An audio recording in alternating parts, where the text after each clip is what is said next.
Well, hello there, and welcome to Martin and Kathy's Coffee Binge. We're so happy that you're here today. Ah, that's good, Joe. You did it! Congratulations! World's best cup of coffee. Great job, everybody. So, what do you think? You would want us to consider the ramifications.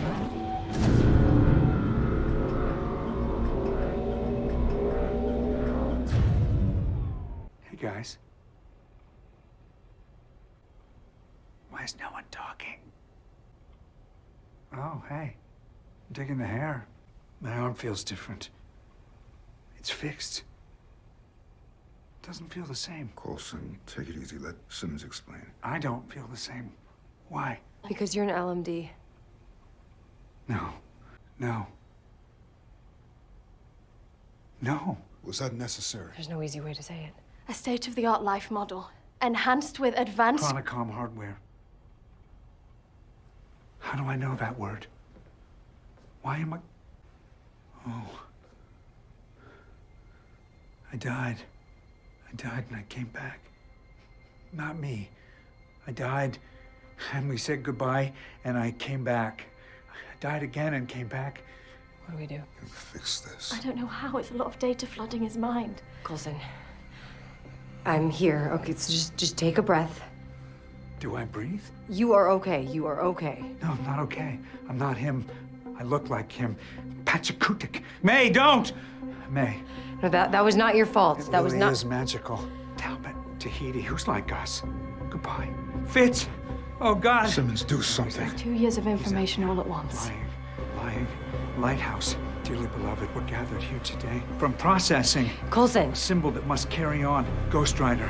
Take the deal. Take the deal. I'm dead anyway. I'm dead anyway. I'm dead anyway. What the hell? You can't do that. You can't just shut Coulson down. It may be unpleasant, but he needs to go through this. You can't Both just... of you, shut up. That's an order. Coulson or not, anything L&D related is a director-level decision. That's not up for debate. Are we clear? Agent Simmons, you're gonna tell us everything you know. Right now. GVN presents Martin and Kathy's Coffee Binge.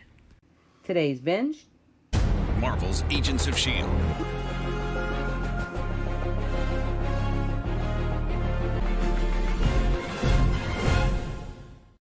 Welcome back to Martin and Kathy's Coffee Binge. We have been on a brief hiatus, and we really missed you people. But it was good for us because it enabled us to catch up on the last little bit of Agents of S.H.I.E.L.D., because that's what we're going to be talking about, the season 7 premiere of Agents of S.H.I.E.L.D. But before we get into that, I guess we need to introduce ourselves, because in 2 weeks you've probably forgotten who we are. I'm your host, Martin, and as always, I'm with my lovely wife, Kathy. Hello, Kathy. Good morning, Martin. So, as everyone who's listened to us, and I don't know how many of that there actually is. 6 at least, right? Yeah, anytime we send it to one of our family members. Right. Anyway, so we usually start this out with giving my lovely wife a chance to say whatever's on her mind, and this is no different. So the floor is yours, my dear. Why, thank you, my darling. How are you? I'm fine. Awesome. Thanks for noticing me. I did notice you all the time. I cast quite a shadow. Whatever. You're so goofy. All right. Well, today I think I just want to address that we are on day 7,953 of the pandemic shutdown, stay in your house quarantine. We here in Virginia, I think, are starting to get. They've opened up a little bit. Yeah, we've had a little bit of but June 10th, I think, is the day that we're all looking forward to, I think. But it's all masks. So. Yeah, so we are. Oh, that's another thing I wanted to talk about. What's that? The masks. I think this is a awesome thing in a way. It's like saying who you are without having anybody to see your face. Like, oh, you're a big football fan, or oh, you like I have an autism mask, and I gave one to you. Right, of and I course. worked at work, and that's the first thing it is. That's where I got it from, and I knew exactly what it was for. Right, and that's so And awesome. I couldn't tell him other than I got it from my daughter, and that was where she bought it from. I had no idea. Right there. So anyway, so that's kind of very exciting for me, and I kind of think it's neat. I think it's neat that we can all kind of express ourselves in a way without having a smile on our face, or anybody can see the smile on our face. That's for sure. But that was actually, that brings up a thing, because at work they were saying something about that. I was making faces at people. I said, "You can't see what I'm doing. I got a mask on." They said that they could see my eye roll though. So. Well, pretty soon we'll get an eye mask. Right. And you can just have a full face, pretend face on your mask. Anyway. So anyway. So that's that. And then, so anyway, another thing that happened this weekend is I had ordered these candles from a girl that that our daughter knows online, and she has a Facebook page with her name is Tamara Childress. And she's on her Facebook page, she sells these candles, and man, they are really nice. Very, very fragrant, beautiful candles, very homemade. Love that they're homemade looking, and because they are, and I just love it. They have a beautiful scent to them. I got sweet pea and lavender. What is this one here? Okay, this candle looks like a pickle. It does look like a pickle, but it's actually a beeswax candle. As you can see, the beeswax on it, and then it has a very beautiful fragrance on it. I can't tell you exactly what it is. Almost like a eucalyptus type of a smell, and it's kind of green looking, which I'm. Anyway, I'm supposed to light it on Thursday because it's a money candle. Okay. I don't know what that means. But anyway, I don't care. I'm just going to do it what I was told to do. But anyway, it's beautiful. And so she sells these candles on she Facebook? sells them on her Facebook page. And I'm assuming she ships them. I'm assuming. I don't know because Elizabeth brought them to me. She ordered them. But anyway, I'm really, really pleased with it. It was well spent. The money was well spent. And the smells are just gorgeous. I just love them. And Elizabeth had a honeysuckle one. I want that too. But anyway, that's my mom's favorite fragrance. Anyway, so that and roses. She likes honeysuckle and roses. So that's all. That's all I have your today. product plug for today? Yeah, well, that's my product plug. I just thought people should know, since we're all trying to buy local and and support the little guy. As local as you get there. Yeah. Okay, so as I said, today's show we're going to be talking of Season 7, Episode 1 of Agents of S.H.I.E.L.D. We've been waiting for it since the Season 6 ended. Can I also mention this? Yes, what's that? You guys need a haircut really bad. What's that got to do with Agents of S.H.I.E.L.D.? I don't know, because they all had nice looking haircuts for their 1930s look. Yeah, okay, well. So never mind. That's Max bald. All I gotta say with that. That's hard. That's not fair to everyone compare me to that. Everyone needs a haircut. All I gotta say about that. Get a haircut. Right. Get a haircut. Okay. So anyway, as before, I was so rudely interrupted with my hygiene remark. That's not hygiene. That's grooming. Grooming. Oh, grooming. Well, I kind of look like a shaggy dog. Well, you don't stink like one. Well, no, I think deodorant works wonders. Okay, so like I said, we're going to be talking about Season 7, Episode 1 of Agents of S.H.I.E.L.D. I want to cover briefly kind of what led us up to this point. Into Season 5, which they thought was going to be the last season, so they kind of wrapped everything up. Phil was dying, so they went ahead and sent him off to an island with May, and he passed away. And they initially thought that was going to be the end of it. Of course, then ABC said, "No, how you guys want to do Season 6 and 7?" And they said, "Okay." But then they had to kind of rethink everything. But they said, "When we do Season 7 is going to be the end of it." So they said, "Okay, we'll do that." So anyway, they ended Season 5 with Phil dying. Season 6, they brought Clark Gregg back again. He still looked like Coulson, but he was actually some kind of incorporeal being that had taken his DNA somehow or another through the fear portal thing, because that's where these aliens or whatever lived. It was so that was Pachacootic. That was his Oh, alien that name. was his Yeah. that was his alien That name. was his alien name. He was Sarge. Yeah. But Pachacootic was his alien name. So anyway, so at the end of that episode, May ended up getting stabbed, basically fatally. They dispatched Pachacootic. Mac ran through with a sword. So at the end of season 6, Gemma shows up right after all this happens, and she's kind of looking all futuristic. Brings that same kind of cryogenic pod that Fitz traveled in space in. Right. Put May into the pod. So, okay, so she's going to be fine. We're going to lower core temperature when she's ready. We'll take care of that. Bring them all back to the ship. And at the end of season 6, they introduce them to the LMD Coulson. And that's where they stop it. Right. Okay, so now at the beginning of season 7, this is where we're at. The show, they traveled back in time, and she kind of explained it at the end of season 6, but she explains it again here in the beginning of season 7. They're in 1931. Prohibition is the law of the land. And the show starts, and if anyone had seen the trailer for the first episode, it's already knows this because this is what they showed. You had 3 policemen held up in a closed pharmacy. They were waiting for someone to show up. When the little bell that was attached to the door rang, they thought it was their guy, and it ended up being 3 chromacons who, they thought they was going to just chase them off and say, hey, you guys need to get out of here. Right. But, of course, 2 of the chromacons killed 2 of his police buddies and then forced him to his knees and brought out a device and basically took his face. It's kind of like Face Off, but a lot less bloody. Right. They just erased. It's called an erasure. They just erased his face. So that's how I've seen that that item that they used before. My grandma had one. It was supposed to get rid of cellulite or something. Well, actually, no. It was an infrared. Made your joints feel better. Right. Well, that actually it was good because it kind of looked like George's fart gun. The Minions one. Yes. So that's which is still hidden because I'm not going to listen to that. Right.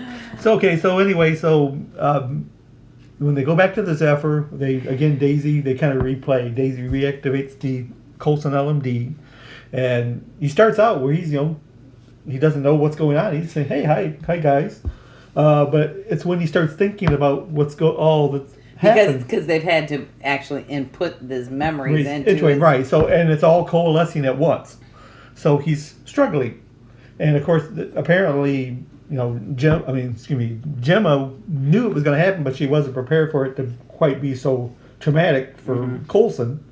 And Mac's sitting there saying, "Hey, we need to fix this. We need to fix this." And he said, "I don't know how." He said, he's struggling through his memories. It's going to take a moment.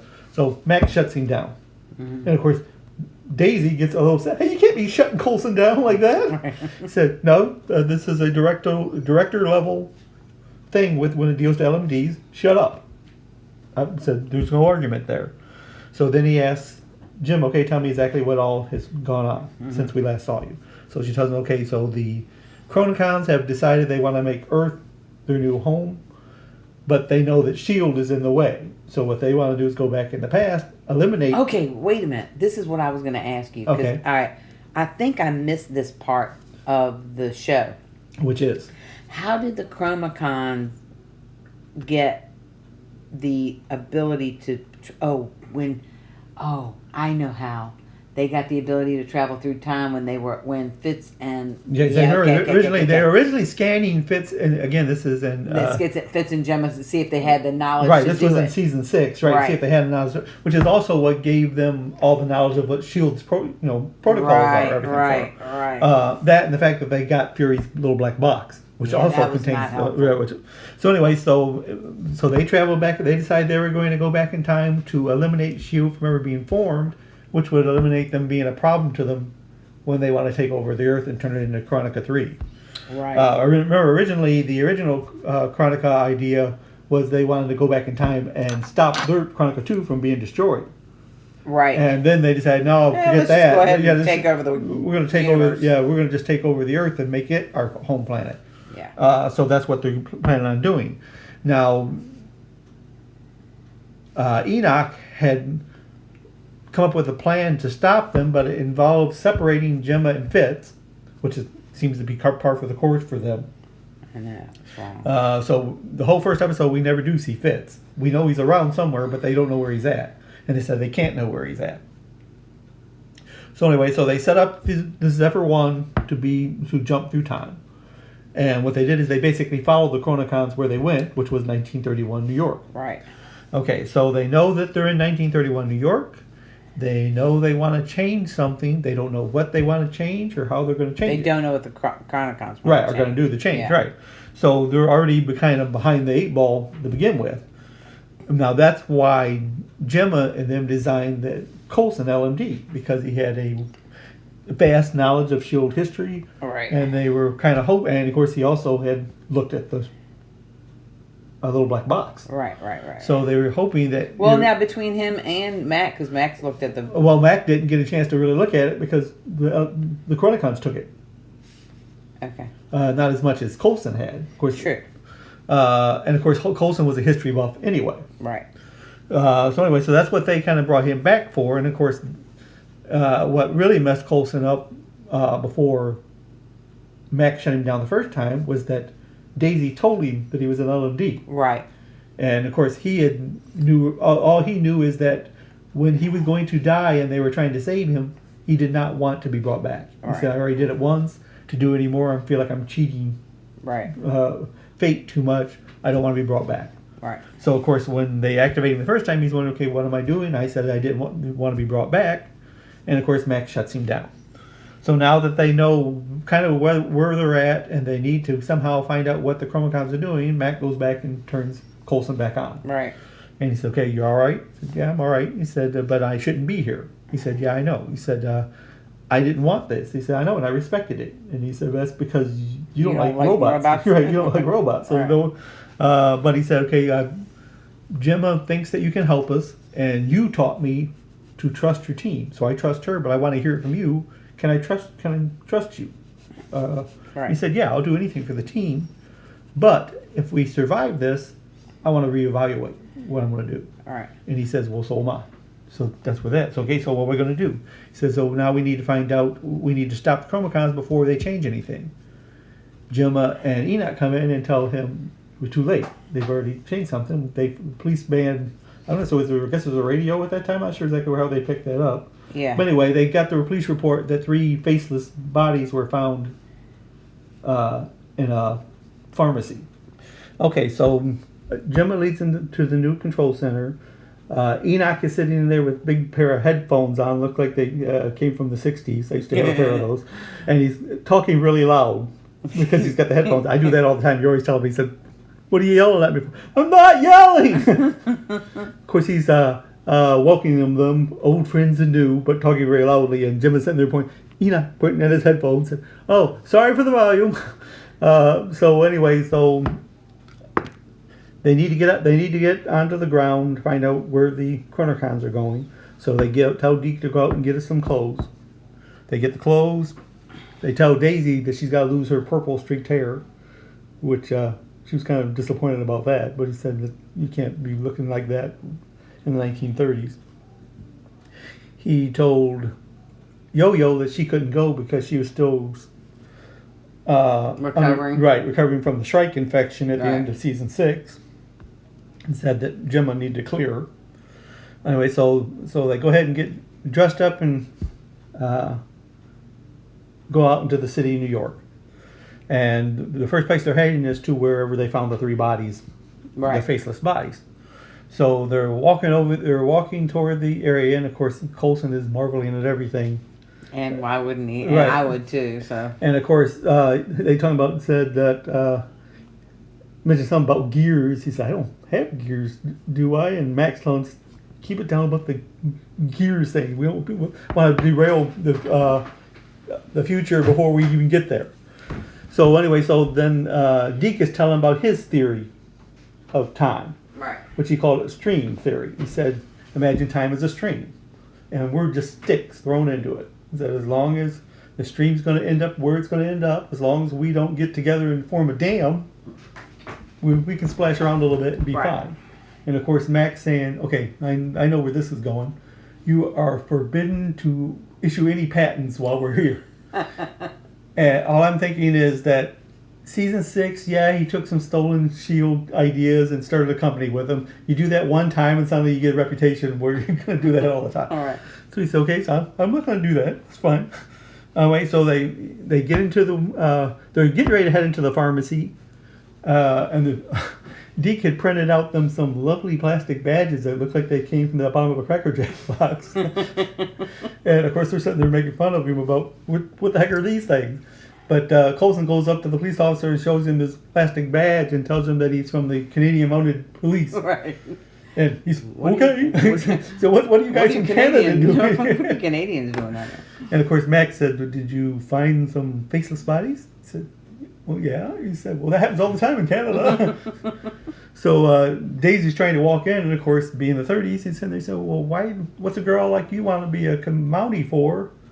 What, you can't find a husband? Oh, and that just started the whole I'm going to kill you anyway. Of course, being a girl from the present, she didn't take too kindly to being talked down to. Yeah.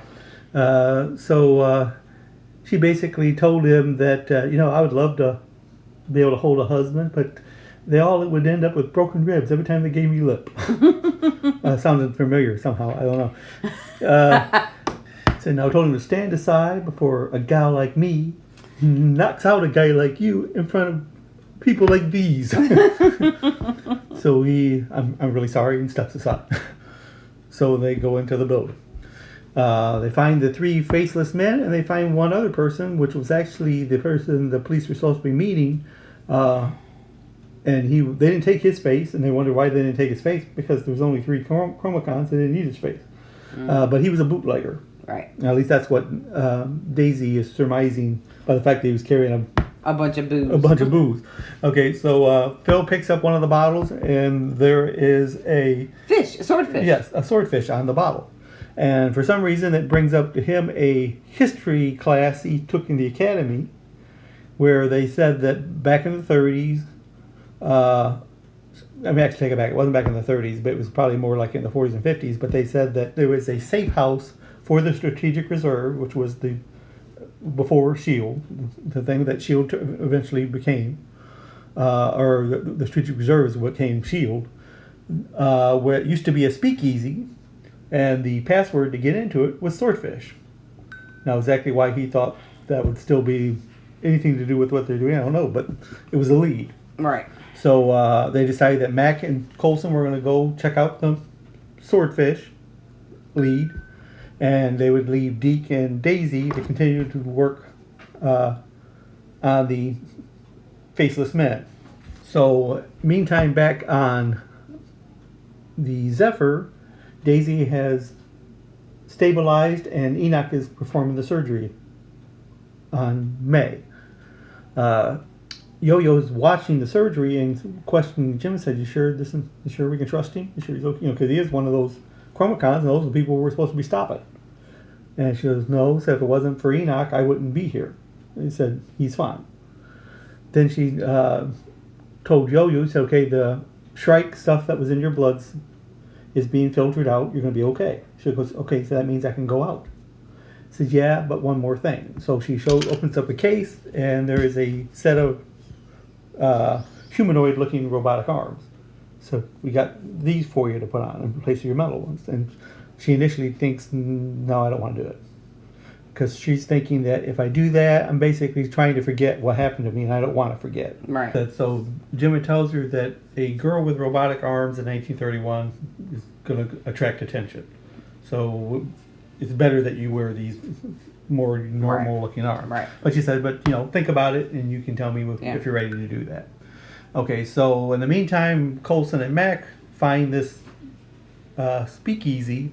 So using the password of Swordfish, and they go in, and Coulson remembers that the person who was who's over the speakeasy was a guy they called Gemini. Mm-hmm. So he goes to the bartender, asks him, hey, we'd like to speak to Gemini. And of course, apparently meant something to him, because he ends up pulling out a double-barrel shotgun on him, and a couple other guys are pulling out weapons on him. So they're being held at gunpoint there at we'll just call it a bar. Meanwhile, still back in the warehouse, Deke has been using a device to kind of ID the faceless men. Of course, he's not being really careful about how he uses it. He just rams it into the guy's head.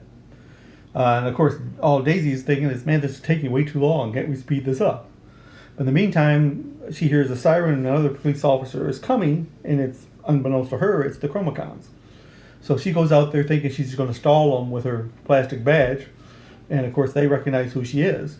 So he tells them, so you need to eliminate the SHIELD agents. So one of the Chromacons asked Daisy, said, hey, there's a truck in the back. You want to come back here and investigate it with me? She goes, okay. And the other one goes into the pharmacy and goes after Deke. Deke ends up getting away from him by taking that same device he was using to identify the faceless men and rams it into the guy's face and grabs his stuff and takes out the back door. Right. At the same time, Daisy is fighting the other one because he's a Chromacon, but he must not have been that smart to pull his gun right in front of a rearview mirror where she could see him pull it.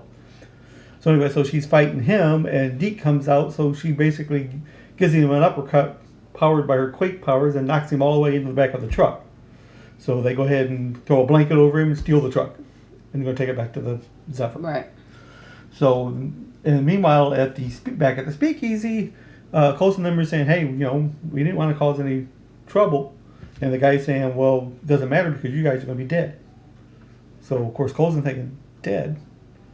I don't think... I'm already dead. I don't think that's going to work out for me. So I'm feeling dead already. Right, so he starts walking toward the guy with the shotgun, and Mac, well, what are you doing? He said, I'm testing a theory. I'm already dead. He said, but I'm not. So he grabs the shotgun. The guy gets off a shot, and it wings Coulson's shoulder. But, of course, he's a LMD, so it doesn't do anything to him. So then, of course, Mac cleans up the rest of the room by himself. Goes all WWF on that one guy and slams him to the ground. So then the owner of the establishment comes in, and it's a Koenig, which Ernest Hazard Koenig. And he's the grandfather of the 50,000 Koenigs that are in the present in S.H.I.E.L.D. So when he's sitting there telling him, said, okay, anybody puts blood on my floor, you're going to be putting your own blood on the floor. And he said, hey, it wasn't us, it was them. He said, they drew first. He said, we came in peace. He said, oh, did you hear that, you bunch of candy canes? They came in peace. That took a load off of you, didn't it? Yeah. Now you don't have to worry about anything. As you pick yourself off the ground. So they meet Koenig, this version of Koenig. Yo-Yo has decided... Isn't this Koenig's father? Or the father? No, I think it'd be the grandfather, I think. Okay, but is that he's a real person? Yes, he's a real... Because they're real people, too. Yeah. The Koenigs are. They may seem like clones or some kind of LMD things. I think they are clones. Right, but and they're all played by Patton Oswalt. Right. Okay, so Yo-Yo... Whom I love. Right. He was fun, and I was glad they brought him back. So anyway, so Yo-Yo decided to put on her new arms. She asked Gemma, said, because Gemma is apparently going through the system because Fitz had supposedly left her a message, but she can't find it, so she's kind of frustrated.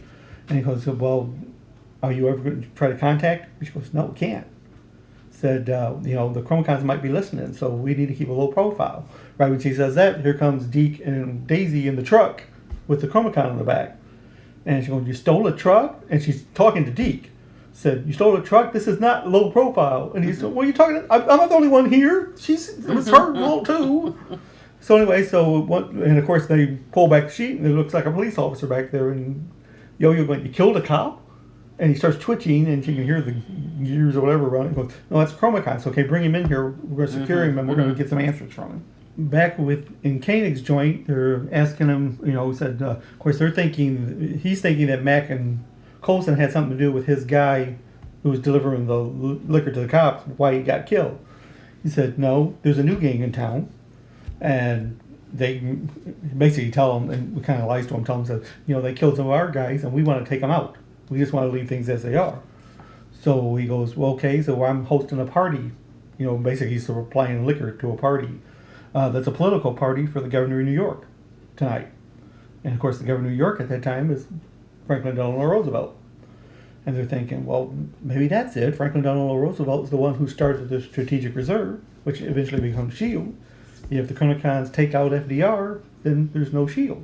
So we need to get into that party. So they end up going with Koenig's men into the party, so they're there. Right. In the meantime, I'm glad I could keep saying right. right. Sure. Well, you watch it. You are more welcome to comment. No, why would I? Why would I do that now? This is perfect. So go ahead. Jim has decided that to get some information. Do you need some water?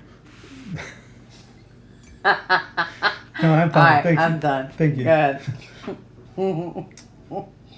So rude. So Jim has decided to get information from the Chromicon. She is going to basically overload his brain with useless data. Right. But he doesn't have a port to insert things, so she basically goes all Geek on him and takes the insert and just rams it in the back of his head. That's where I would have put it. Actually, I think I would have put it somewhere else. So anyway, so she's inputting all this data into the Chromicon, and he's twitching and kind of going, but she's trying to get him to slip up and say something. And of course, Enoch is telling her, said, you keep doing this, he's going to deactivate and you're not going to get anything out of him. So he's twitching and twitching and twitching, and finally they said, you need to stop. So she pulls the probe out, but it doesn't matter. By this point, he's in self-destruct mode. Right, basically he's in self-destruct mode. However, before he melts down, he starts mentioning the name Freddy. And so, okay, so who's Freddy? So back at the party now, where they're thinking they're going to be protecting FDR. Daisy and Deke, they brought them in for backup. And they're all dressed up, for the party. Mac tells Coulson and Daisy to go to the door and look for FDR to come in. So, they can protect him. And of course, Daisy is sitting there talking to Coulson and saying, I'm sorry I turned John, so to speak. I didn't mean to turn you on. So basically he said, I know you didn't want to be brought back. I knew that, but when I saw you, I couldn't help myself and I hit the on button. He said, it's kind of funny that there's an on button anyway, isn't there? He said, that's all right. He said, I remember dying. He said, but I remember leaving you a letter, but I wasn't there to do it. And she goes, yeah. I said, I got the letter, and not to give you a big hint, it was a really nice letter. I said, maybe I'll let you read it sometime. He said, well, that'd be nice. He said, but hey, this LMD thing isn't bad. I look good. You look great. We're all together. Then suddenly they announced that FDR is there. And they go, well, how did he get in here? Apparently he came in through the service entrance. And he's walking. And of course, Coulson's going, he's walking. He said, you realize that for him to walk, he had to wear leg braces. It wasn't easy. Said, and of course, Daisy telling him, said, you're fanboying over here. Just relax. So anyway, so FDR is doing his little speech and then sitting down for dinner, but the Chromicons aren't doing anything. You're going, well, what are they waiting on? Assuming again that FDR is even their target. He said, well, maybe that they're waiting for him to, when he leaves, he's going to go back out the service entrance he came in. They'll get him there. So when Roosevelt starts to stand up and leave, Coulson and Daisy kind of head toward the back.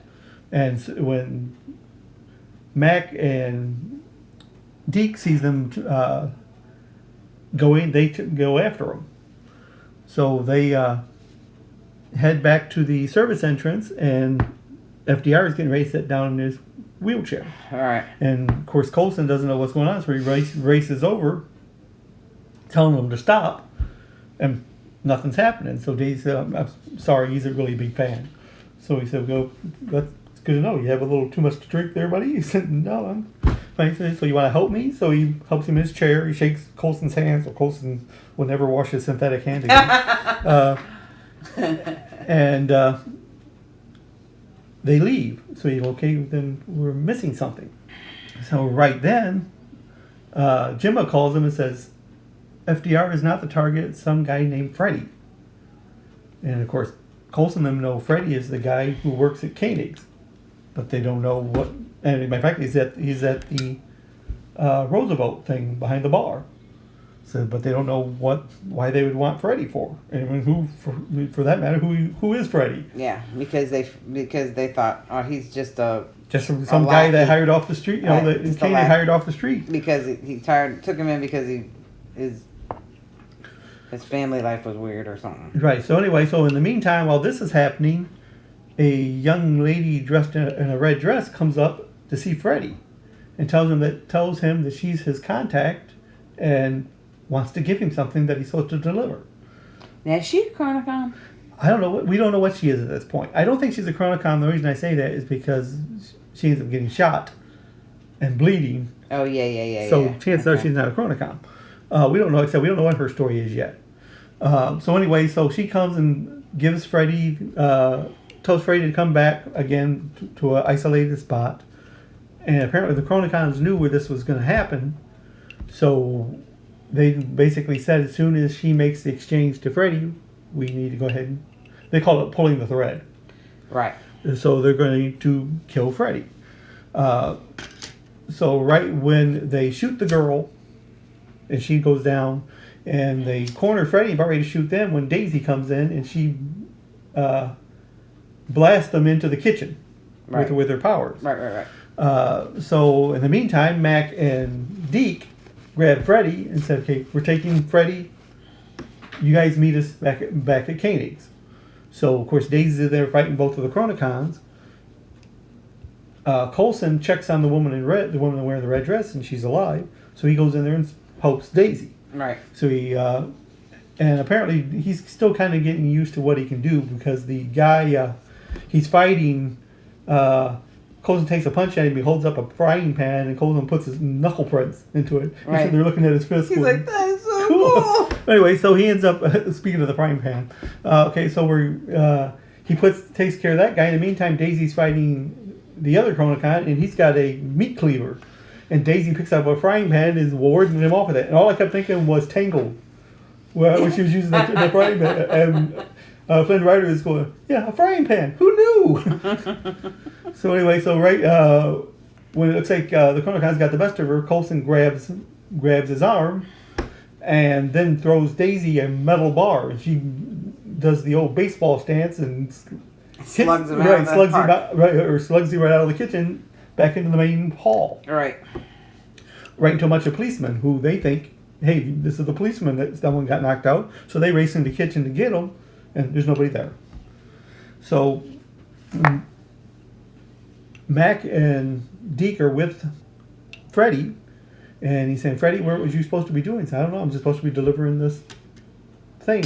So, well, we probably need to go ahead and make sure that happens. So he asked Freddy, okay, so where are you going? So that's where they're doing. They're heading off to wherever Freddy's supposed to meet his contact. In the meantime, Coulson and Daisy take the lady in red, back to Koenig's. Mm-hmm. And of course, Koenig's again complaining, hey, we talked about getting blood on my floor. And then, of course, he sees Daisy and said, what's this broad doing in here? There's no broads in here when we're talking business. And, of course, Daisy again, rolling her eyes, looking at him, said, hey, you're right, this version of Koenig sucks. So he's asking, Coulson is asking Koenig, said, okay, so these guys are after Freddy. Why would they be after Freddy? He goes, I don't know. He said, he's a nobody. He said, it can't be for after his old man's money, because old man Malik didn't have any money when he killed himself. And they were like, who? They go, Malik? It's okay, what's his full name? He said, it's Wilfred Malik. Well, this is when the pieces come together. Wilfred Malik is the father of Gideon Malik, who in the future is the head of Hydra. Said so now, and this, to me, this is a little convoluted per se, because I always thought the Red Skull basically was the initial head of Hydra. Well, said, are they saying that because without Gideon Malik, that Hydra will die somewhere between World War II and the present, because he's not there to keep it going? Well, he was probably the financial. Well, he certainly was that. Yeah. Back of Hydra. Right. And I'm guessing that's what we're going to find out. That's right. the backstory piece. So anyway, so they know that, okay, because he is Gideon Malik's father, or father, said that If he's killed, Hydra's never formed, which means there's no need for the SSR, which means it doesn't turn into S.H.I.E.L.D. So, and that's of course the goal for the Chronicons, is to make it where S.H.I.E.L.D. never exists. He said, so to save S.H.I.E.L.D., we need to save Hydra. And of course they're going, well, that's great. The final scene in the show basically is, of course, Enoch had performed the surgery on May. He went back in to check to see how she's doing, and her chamber was empty. So Enoch's looking around, trying to find and calling to say, Agent May, this is Enoch, Chronicon, sentient Chronicon, and trusted friend, where are you? And he can't find her. He said, great, I had one job, was to keep track of May, and I couldn't do it. So he leaves, and they pan up into the ceiling, and May is hanging up in the corner of the ceiling with a kind of a wild look on her face, but we don't know what's going on, why she's hiding, what's going on. So that's basically where the episode ends. So, as a whole, what did you think of the first episode? Well, I, of course, think that all episodes are awesome. So, but I like how they segued into it. I thought that was great. I like the whole 30s little title card. I thought it was great. Yep, that was pretty cool.